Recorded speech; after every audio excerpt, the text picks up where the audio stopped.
Ito namin nga, kabalan na kanya, may nga kakabsat, ma'am.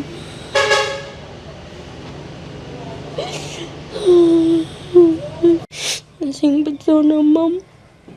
So na lang ti pagkamkamangan mi. Awanan ti pagkamanganda nga amada iti limang nga agkakabsat ti pamilya Chera.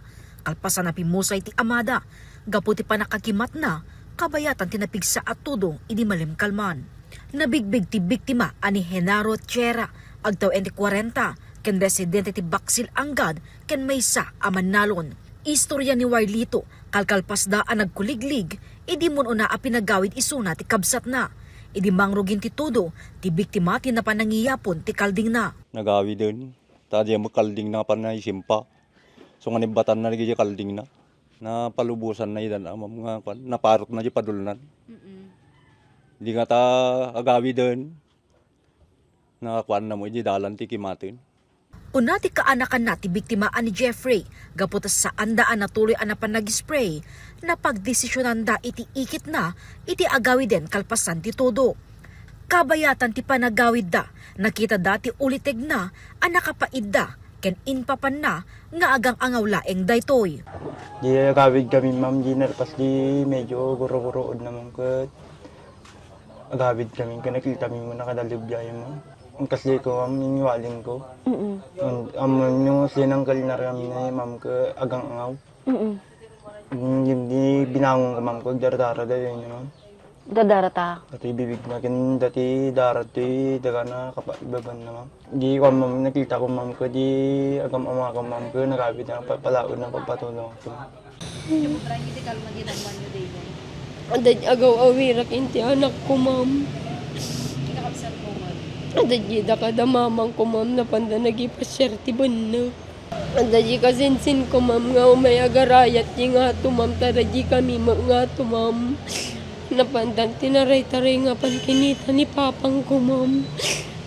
Dito'y mismo tinakasarakan ni Jeffrey, ti uncle na nga ni Henaro, ang nakapalab idi Kalman, 500 meters away, manipod iti nagkuligligan da, ken siguro approximately 300 meters ti kadayo namot, sabay na nga madanon ti kubo na, tapno makalinong kumaisuna idi Kalman. Ken kunada, mapapati nga awan ti suot na nga tsinelas, idi nakimat isuna. Naitaray isuna iti ospital, ngem saanen daytoy anak kalasat. Agtawen ti 18, ti inaunaan nga anak ti biktima. Idinto 9 ti tawen, tinaudyan nga anak na. Iti agdama, may sa kadagiti putot na ti ALS learner, ken dagiti daduma, saanen nga agbasbasa. Kid daw dati tulong pinansyal, nang ro na ti panagbasa, ken panangidulin iti amada. Ma'am, kasi awan nga talaga ti pulos-pulos mi, ma'am, tamarigrigat kami lang.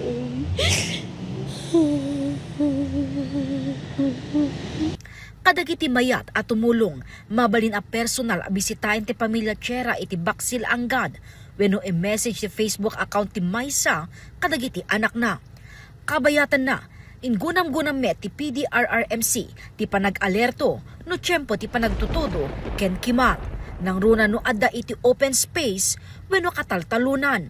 Bale, ti maysa nga mang trigger iti kimat, no adda ka ti open space ngamin, aglalo no may sa kadjay, tendency na siga talaga iti tuparin na tangamin, no nakataader ka kayat iti kimat ka diya, yinangato.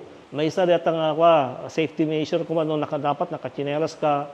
Iso ti may isang mang-deter iti kimat. Dapat laing no adda lang yung kimatin, no gurood. It's better nga mapangkay iti unag iti buildingen. Agawid kayon, ang kayag talina iti open space. Kano adda kito open space kat ado kayo gayam hangkay nga may isa. Nga pagyanan dapat ag-spread kayo ngamin once nga may nag-strike iti kimat, tendency na si kay amin nga diyan ti may isang lugar ikat mapuntaan no makimat. Basar iti panagadal, 5 times hotter than the surface of the sun, ti temperatura, ti lightning bolt, amang itunda ti panakasugat, wenno panakatay ti maysa nga individual. Nagpalagip da ti nainget a panagannad, tapno maliklikan ti kaasping nga insidente.